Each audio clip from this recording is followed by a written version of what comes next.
नमस्कार, स्वागत है। आज हम बात करेंगे भाद्रपद गणेश चतुर्थी व्रत कथा की। श्री गणेशाय नमः। प्रारंभ करते हैं। श्री गणेश जी बोले, भाद्रपद महीने की संकष्टी चतुर्थी हर प्रकार की सिद्धि दिया करती है। पहले कहे हुए प्रकार से उनकी पूजा करनी चाहिए, किंतु भोजन आदि के संबंध में विशेष प्रकार आगे कहूंगा। श्री कृष्ण जी बोले, इस प्रकार पुत्र के कहने पर पार्वती जी ने पूछा कि पूजन और भोजन में कौन सा विशेष प्रकार करना चाहिए। श्री गणेश जी बोले, गुरुओं द्वारा कहे गए मार्ग से भक्ति युक्त हो उनके व्रत का आचरण करें। 12 महीनों में भिन्न भिन्न नामों से उनकी पूजा करें। 12 महीने की चतुर्थी के दिन प्रातः काल नित्य कर्म से निवृत्त होकर विनायक, एकदंत, कृष्णपिंग, गजानन, लंबोदर, भालचंद्र, हेरंब, विकट, वक्रतुंड, आखुरत, विघ्नराज तथा गणाधिप 12 नामों से पृथक पृथक पूजा करें। पहले कृत युग में नल नामक एक राजा हुआ, जिसकी दमयंती नाम की प्रसिद्ध परम सुंदरी एक रानी थी। दैव योग से स्त्री वियोग के दुख को देने वाला उसे एक साप मिला था। उस समय उसकी स्त्री ने इस उत्तम व्रत को किया था। पार्वती जी ने पूछा कि दमयंती ने किस विधि से इस व्रत को किया कि जिससे तीसरे महीने में ही उसका पति नल प्राप्त हो गया।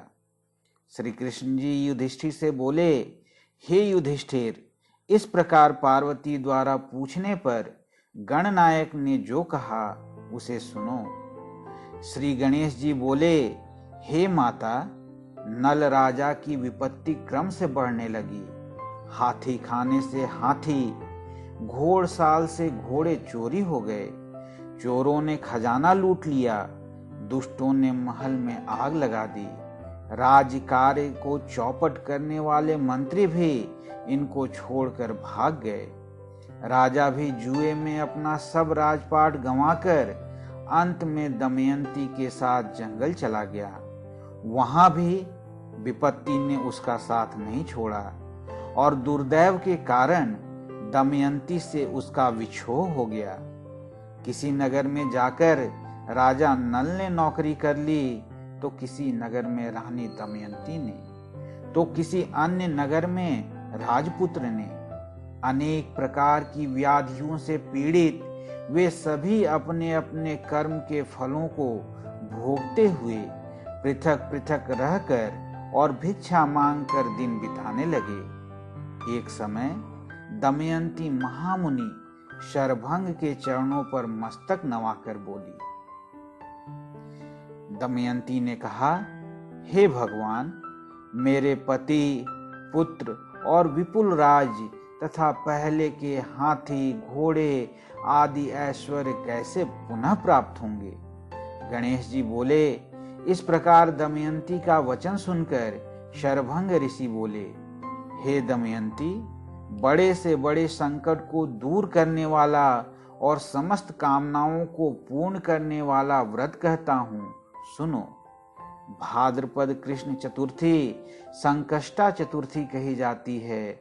उस दिन पुरुष स्त्रियों को पहले कहे हुए प्रकार से एक दंत गजानन का पूजन करना चाहिए।